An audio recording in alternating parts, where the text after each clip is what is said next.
So this video today is going to be another tag video, and this was originally created by Lux with Meredith. And if you don't watch her channel, I don't know why you don't.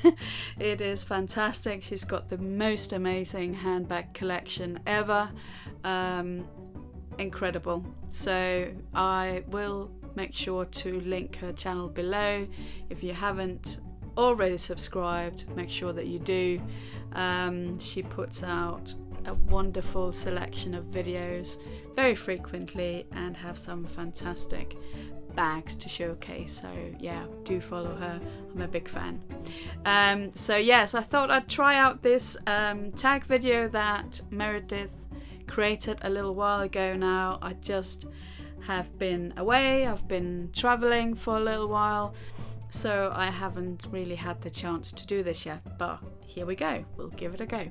And the tag video is all about inside the YouTube studio.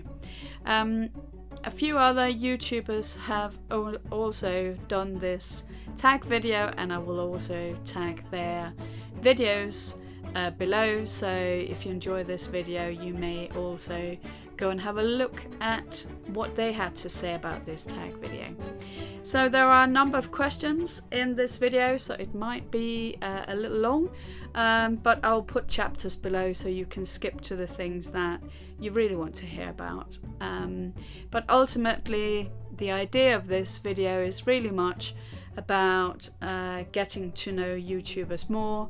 Yeah, so I will try to do my best to answer the questions for you guys, and hopefully you find it interesting.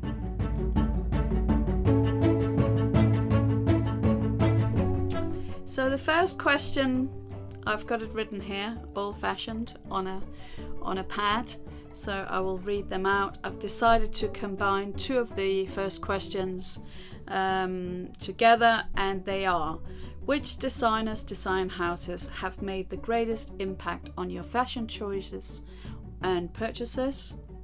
And also, when you dress for the day or an event, what do you think about? Is there an impression or message that you want to convey?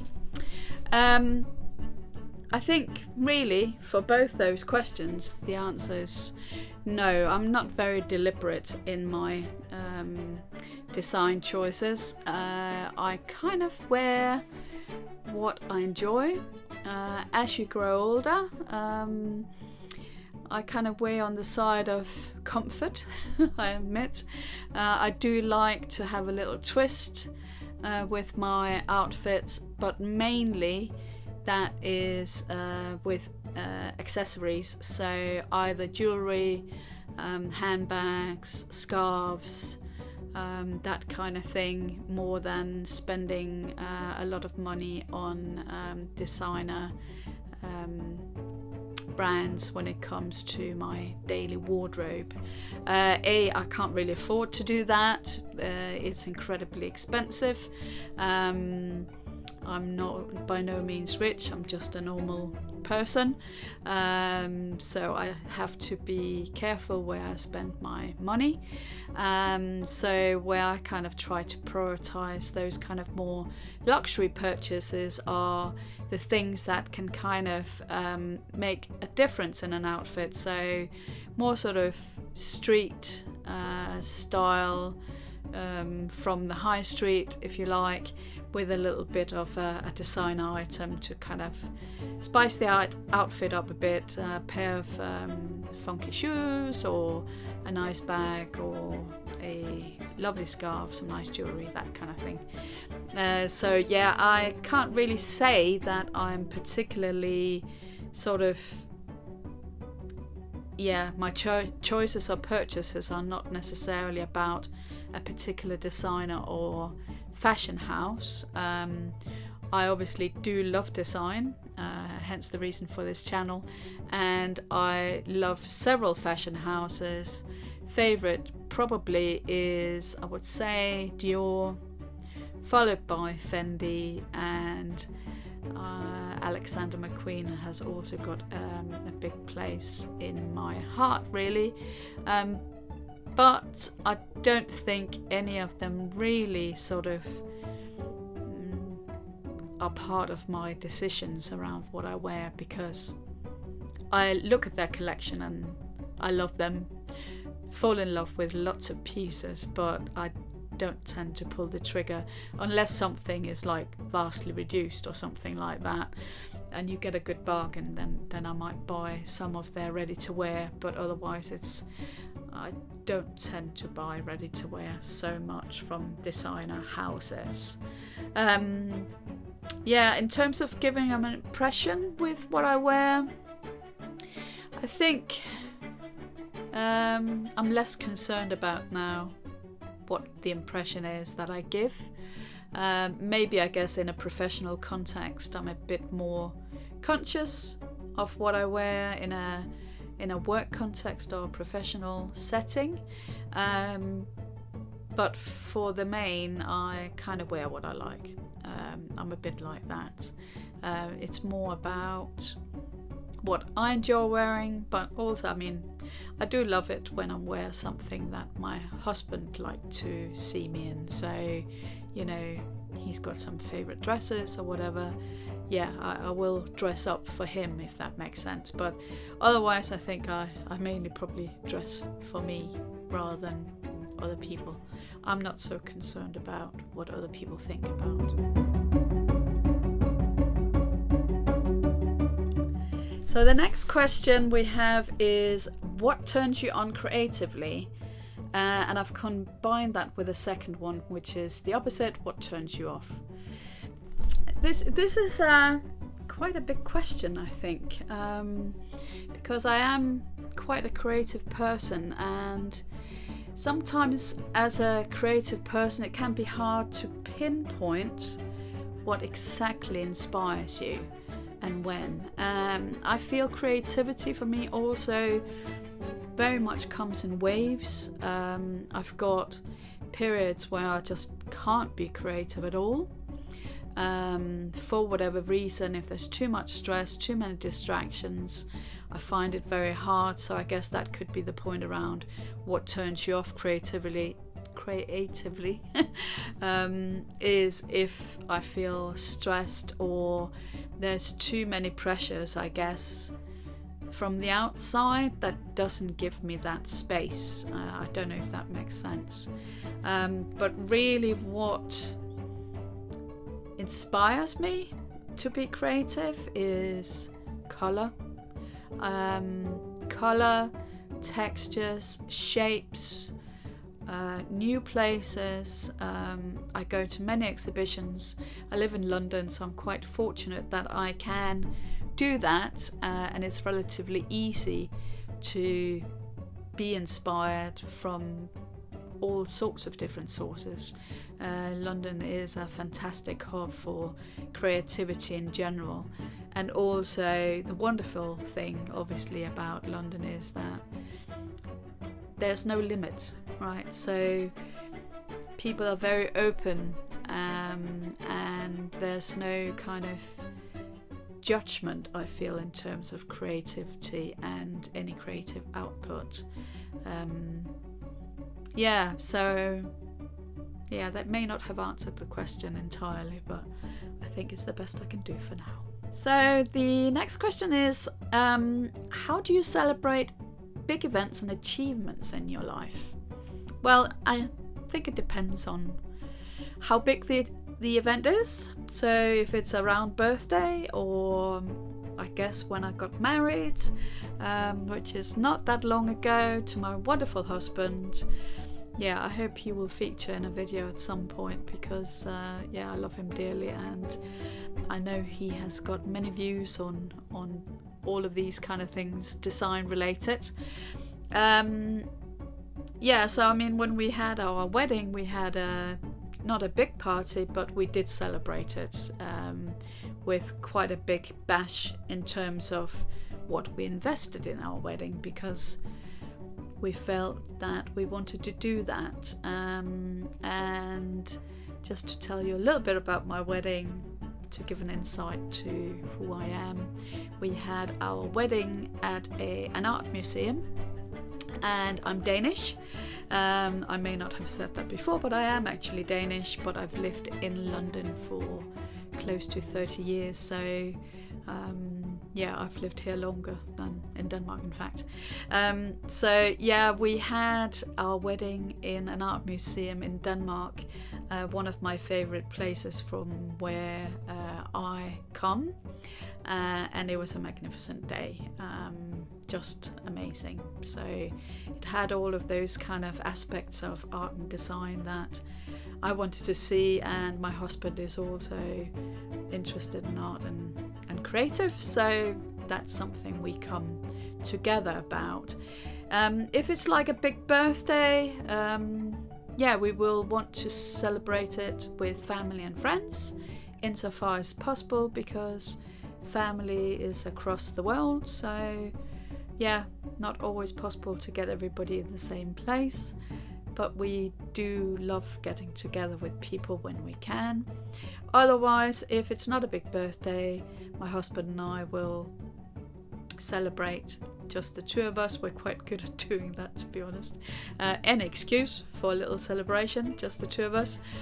We love going out for a nice dinner. There's so many wonderful restaurants in London, new places popping up all of the time, and after COVID, you know, they do need support as well. And even during COVID, we made a point of supporting the hospitality sector, because we felt it was important to make sure that what we enjoy remained post the pandemic, and we continue to do so. It's one of our few extravagances, I would say, in our daily lives. We don't go out all the time, but we do try to go out and have a bit of a special meal or evening together. In terms of celebrating achievements, again, that's probably dinner or an event. It could also be a music event or something like that. Theatre also, even.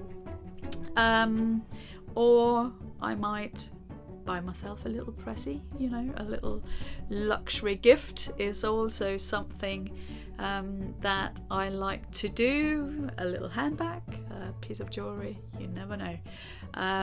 We have also, to celebrate, purchased artworks. So we are quite keen to get original art in our home, both from artists that we know or something we create ourselves. I paint myself, or you know, anything that we kind of see. We've got a couple of things that we've purchased in recent years to celebrate our marriage, getting a new job, that kind of thing. So yeah, that's how we do it when we can, but I don't think there's a set way, really. And then the next question is, who or what inspires you in your everyday life? So I think I've kind of alluded to that a little bit, and I think my inspiration mainly comes from my surroundings. It can be anything. It can be a trip to the beach, to the seaside. I love the seaside. It can be an exhibition, a walk in London. Love architecture, the shapes of buildings, architectural styles, exhibitions, as I said, is a huge thing for me. Any kind of exhibition, really, sculpture, art, painting, you know, it could be anything really. But yeah, all of those kind of things that surround me in my daily life, similar to design, kind of is what inspires me on a daily basis. And my husband inspires me too. I think he inspires me to be a better person or a good person. He's a wonderful human being himself, and I try to be my best. And yes, I'm inspired by him too. Before I lost my mother, she was a huge inspiration to me. She still inspires me. There's a lot of things that I know I do similar to her. We do turn into our mothers to some extent, and as I grow older, I look more and more like her, to be Right, so what traits or attributes attract you to other people? And what turns you off? Yeah, okay. I think the most important thing really for me is in terms of what turns me on, I mean honesty. Honesty is probably the most important human trait, and I think that is in all walks of life, and also being able to have like an honest and sincere conversation about things, and not being afraid of doing so, but obviously without being rude. Because there's a fine line there. But I think honesty is the cornerstone of all relationships, and closely followed by that obviously is trust. So you build the trust over time naturally. What also kind of turns me on or attracts me to people, I guess, new people that you meet, is that kind of zest for life. Yeah, anybody who kind of showcases they love life, enjoy life. Yeah, I think that's inspiring. Experience as well is a very attractive thing in human beings. Having been around the block a bit, learned a few things, I think makes you attractive too. And also, very importantly, sorry, that's quite a few things. Importantly, I think being compassionate is massive. Yeah, thinking about other people, trying to do good, and being supportive, compassionate to everybody and as many people as you can, is huge. So I think, little gestures where people just show that they care, it can be friends, or it can be in work context, or in your personal life at home. Those small gestures that just show that you care are immense.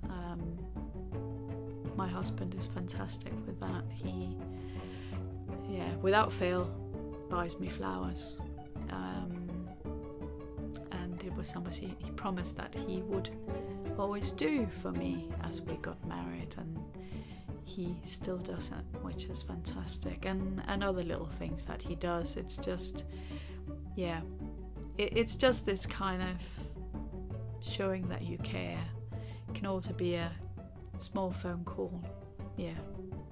Pick up the phone and just talk to somebody, really important nowadays. So I think that's probably the things that attract me to people, that kind of kindness, if I can say it, and compassion, honesty, trust, and that kind of enjoyment for life. It's very attractive. What traits turn you off? Well, I think it's probably a bit of the opposite. People who are extremely selfish, I can't bear it. I can't bear it. And I think, you kind of weed them out of your life over time. It's kind of somebody who's never there for you, never available, always just their own agenda. I find that really hard and off-putting, in fact. Also, the obviously not being honest. I mean, that lies, dishonesty, no thank you. Also, if a person doesn't have any curiosity, I think being curious is really important in terms of learning in life, developing as a human being. That can be at all levels, health-wise, with your intellectual prowess, your career, whatever. A good amount of curiosity really helps, and if you don't have that, it's almost a limiting factor, I find, and this kind of I can't, or I won't, or it's not possible attitude. Attitude is one of those things that certainly isn't attractive. The other thing is judging. If people judge without actually finding out who you are, what you stand for, what you can contribute, generally being judgmental before getting to know somebody is really off-putting and not a great trait.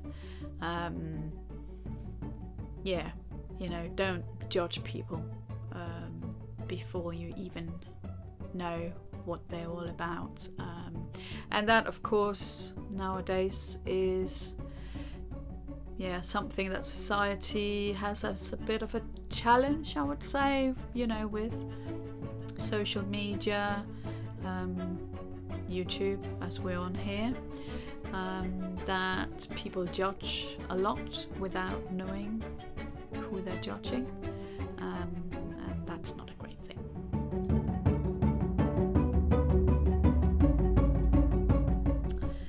Next, 5 adjectives that describes you. Right, so I would say I'm extremely organized. I like organization. I like a good box. I like a good container. I like to organize things. So yes, I'm definitely organized. I would say I'm supportive, friends, family, compassionate too. I feel I've got empathy for people, so yeah, that's more than 5, but I think they all kind of come in a similar bracket. I would say I'm resilient. I'm not a quitter. I don't give up. I put my all into most things that I do. I also think I'm kind, and I hope my friends and family feel that I am. And then creative. Yeah. Favorite word? I think I've got 2. Am I allowed 2? Well, I'll put 2 in. Fabulous. I love that word. Isn't it just great? It's so positive. Something is fabulous, fabulously beautiful, stunning, fabulous event, fabulous day. Love that word. And the other one I really like as well, and I use it a lot, is marvelous. How marvelous is that? Maybe a bit old-fashioned word, but I think it's such a lovely English word. And obviously my native tongue is Danish, so I think marvelous is one of those words that I've always enjoyed in the English language. My least favorite word? Don't. Don't do that, don't do this, and also can't. I can't do this, you can't do that, we can't do this, we can't do that. Negative, negative, negative. Yeah. Not empowering, don't particularly like it. And then from recent years, the new word that if you live in the UK, you may agree with me, Brexit. Brexit. Yeah. Terrible word. Terrible time for this country. Yeah. So, what sound of noise do you love? And which one do you hate? Right, so this one, I have to say, made me chuckle a bit. Because I watched Amelia Rose's version of this tag video, and my first answer was exactly the same as the one she gave. And my darling husband, I love you to bits, but you snore a lot. And it can be excruciating. But anyway, I live with it. I love him, and never mind, right? But it's not a noise that I enjoy. But I think what I really probably above that really hate, because I obviously love my husband, is when you go on public transport in London, which I do, and someone is on their mobile phone and they've got the speakerphone on, and you can hear the other person plus the person talking. It's so distracting, and I just, I hate it. Put your headset on. Don't let all of us listen into your conversation. And the same goes if it's like music.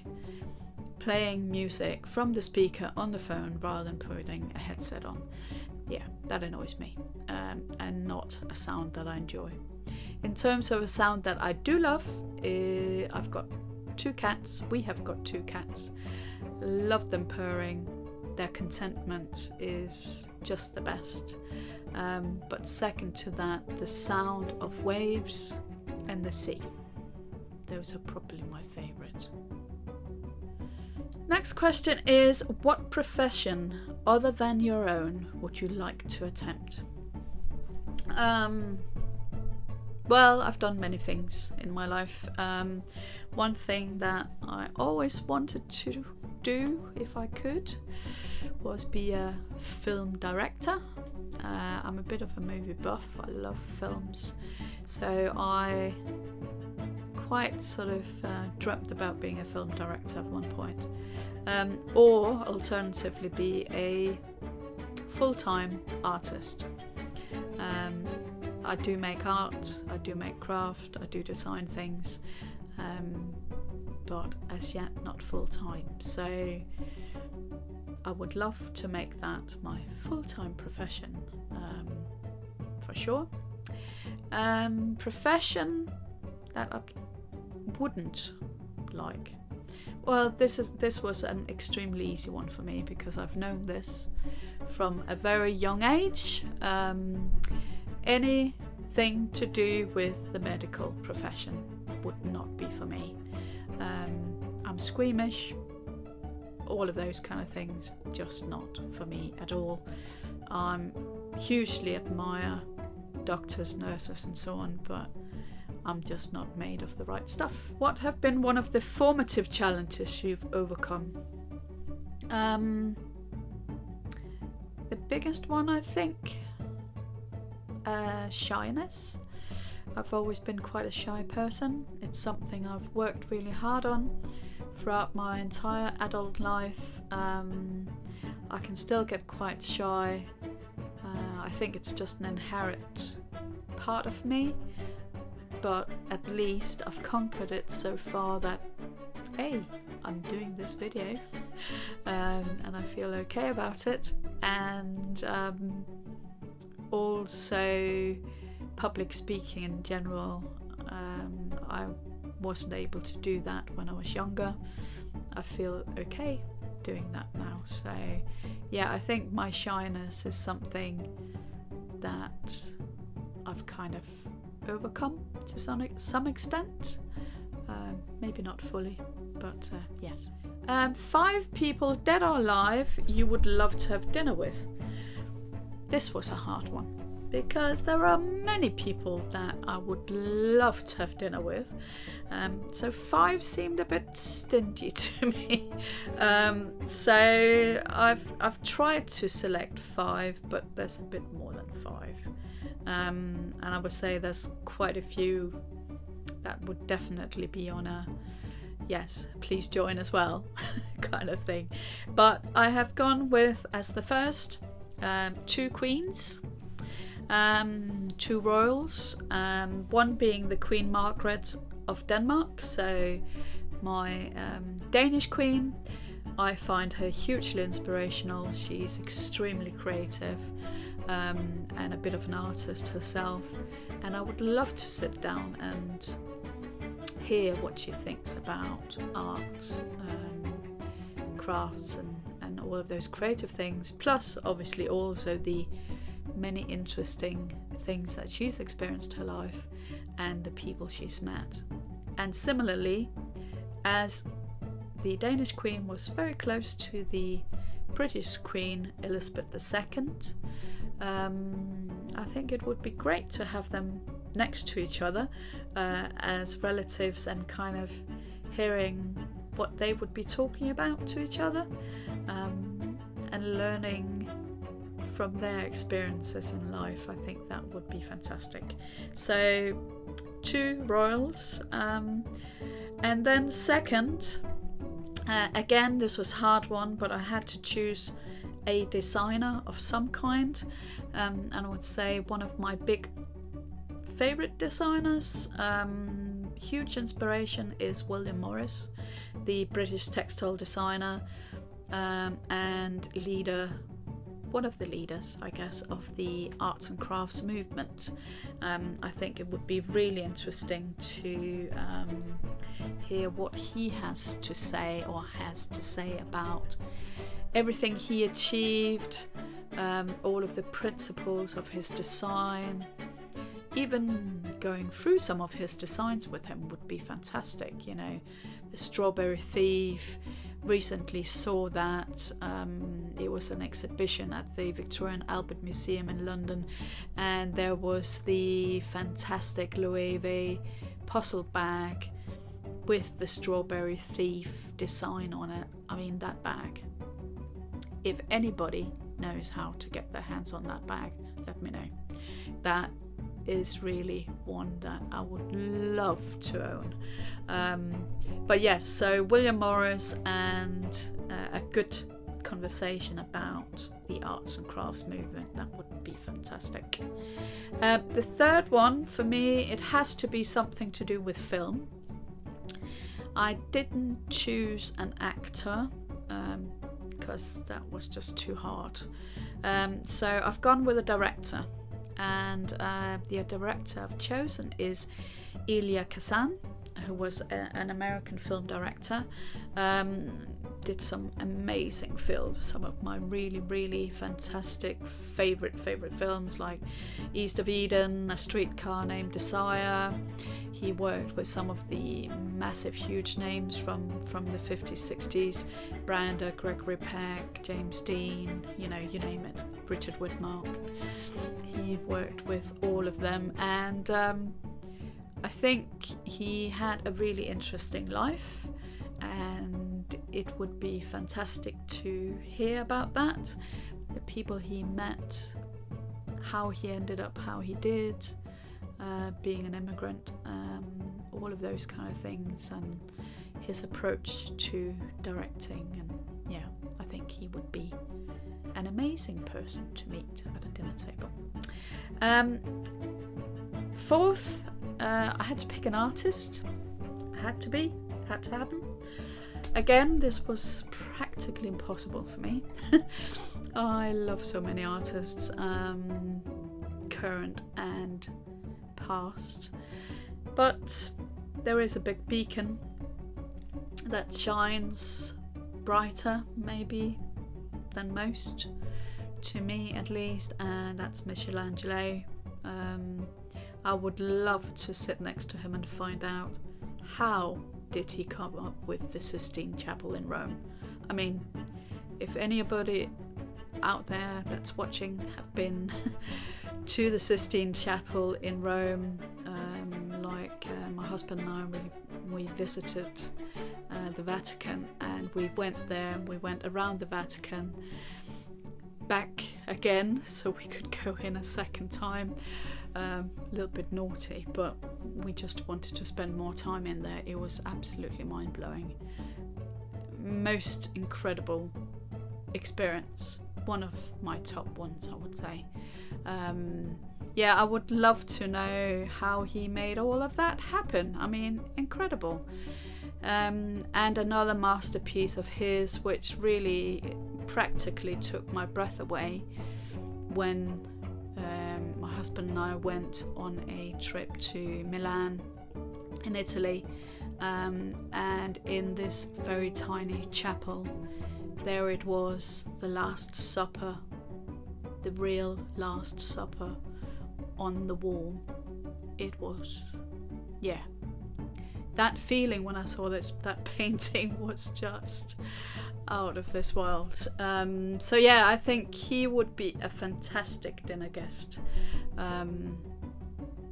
Yeah, find out what really caught his practice. I think there's a fly buzzing about, so sorry about that if I'm waving around. Lastly, there has to be a seat at the table for my mum. Yes, she would love to be at the table, and I would love to have more time with her. Yeah, she passed away some years ago, and it would have been wonderful to have more dinners with her, to be honest. And also, I had an English mother, my adopted mum, to have her at the table too. Again, she passed too young, so those two fantastic women would be wonderful to have at the table.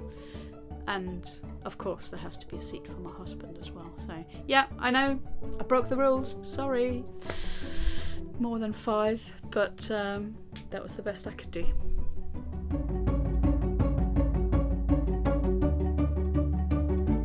Two celebrity hall passes. Well, I'm married, so obviously this wouldn't happen, but if it did, it had to be 1, Elvis. I'm a huge Elvis fan. Number 2, George Clooney. Speaks for itself, I think. 3 celebrities you'd love a drink with at the pub. Right, so again, this was a bit tricky because well, not really, but I'm not much of a pub person. I do occasionally go to the pub, but it's not my first destination, so to speak. So it would be an alternative kind of pub conversation. It would be a creative talk, I think. And the 3 people I've selected are women, because I think these ladies are really inspirational. One is Stella McCartney. I love her design. I love what she's done for fashion in general, with her vegan lines, her fur-free bags, all of this. And I think she's an incredible designer who has just gone from strength to strength. I remember when she started out, and I've kind of been following her career throughout, and I think it would be fantastic to have a one-to-one pub chat with her about her life, career, the people she's met, being from a quite rather famous family and so on. And also, you know, find about her mum, whom I think kind of was another very inspirational lady, Linda McCartney. The other person I would pick is Jennifer Lopez. I think she's an incredible woman who has achieved so much in her life, and with her I think I'd like to hear about her experiences as a businesswoman. I think she's quite business savvy.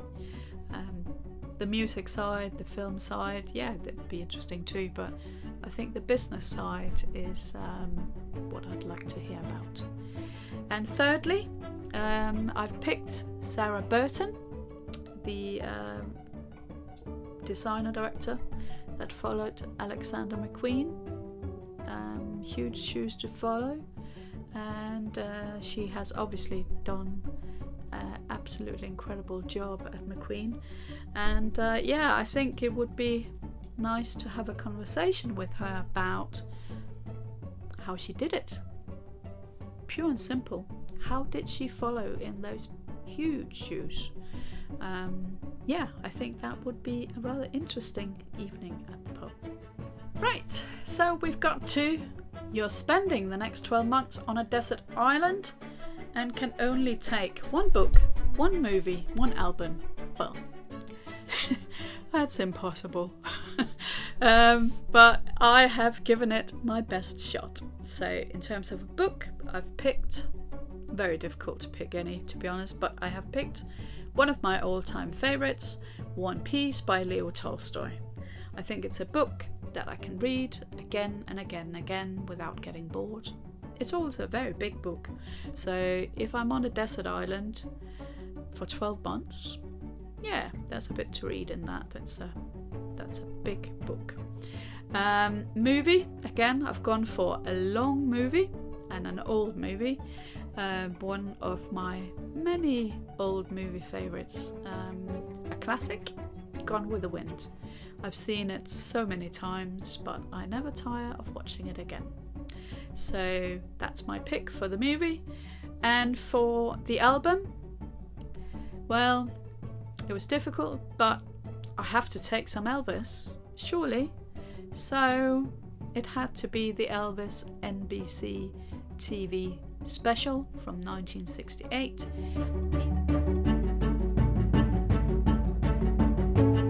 Right, on to playlists. So put together your playlist for us by choosing the song you play when you need to get out of your own head. I would say any track by Prince. I love Kiss, Purple Rain, Sign of the Times. Yeah, he wrote so many great tracks and they are fantastic just to sing along to. The song you play when you need to gear up for a day or workout, I've just chosen one, and it's J-Lo, On the Floor, featuring Pitbull. I think it's a great track, and yeah, I'll quite happy jiggy jiggy to that and do a little bit of dancing or a bit of a workout to that. The song you love to sing at the top of your lungs to in the car. I think anything by ABBA. Yeah, we have to get a bit of Scandinavian in there, right? Yeah, I love ABBA. Always have loved ABBA. I know all of their songs. I can sing along to every single tune. Very recently went to see the latest installment created by Björn and Benny, the concert with Avatars here in London, and it was fantastic. So a lot of dancing and a lot of singing to that, I think. But if I can only pick one track, and it can't be ABBA, then I think it has to be Depeche Mode, one of my 80s favourite bands. I danced a lot to them back in the day, and a specific track, Personal Jesus, I think. Yeah, Depeche Mode all the way. And lastly, the song that invokes a strong memory when you hear it.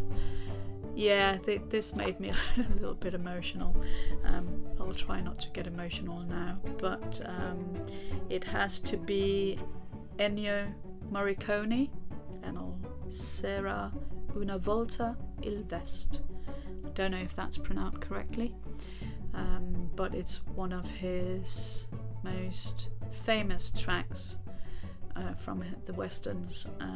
It was my mum's favourite, or one of her many favourites. She was a huge music lover. Yeah, and when she was passing away in the hospice, I played this particular track for her, and she literally passed away to that tune. So yeah, it has a lot of strong memories for me. We've come to the last one, guys. I know this has gotten very long, but as I said, I've got chapters below, so you can skip along if you need to. The last question is, if heaven exists, what would you like to hear God say when you arrive at the pearly gates?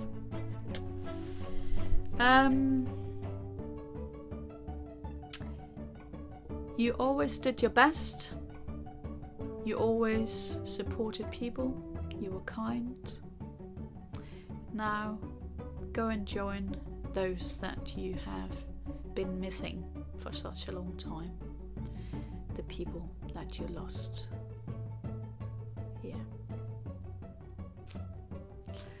Yeah, I think that's probably it. As long as I've done my best, that's the best life can give you, I think. So guys, that was it. It was long, I know.